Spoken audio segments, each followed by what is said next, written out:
खासदार धनंजय महाडिक मन की बात या कार्यक्रमासाठी कसबा वावडा इथल्या लाईन बाजार इथं गेले होते आणि यावेळी या परिसरातील महिलांनी धनंजय महाडिक यांना घेराव घालत या भागात पाणी येत नसल्याची समस्या मांडली।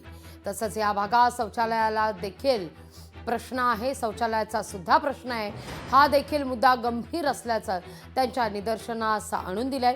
यावर महिलांशी संवाद साधताना खासदार धनंजय महाडिक यांनी हसत हसत आमचे नगरसेवक इथं निवडून द्या, 24 तासात पाणी देतो असं म्हटलंय।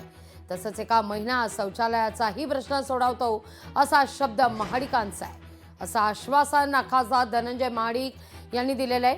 काँग्रेस नेते आमदार सतेज पाटील यांचा कसबा वावडा हा बालेकिल्ला आहे आणि इथंच खासदार धनंजय महाडिक यांनी महिलांना हे आश्वासन दिलं आहे।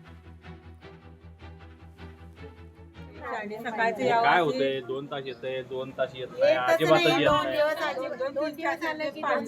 नाही। शिंगणापूर चालू करून काय होतंय, कमी दाबाने एक दिवस थेट पाईपलाईन बंद पडते का? तर थेट पाईपलाईन नाही, मूळ आपलं जे शिंगणापूरचं होतं ते 20 तास पाणी मिळावं यासाठी लोकशाही मराठी ऐका, पहा, जागरूक रहा।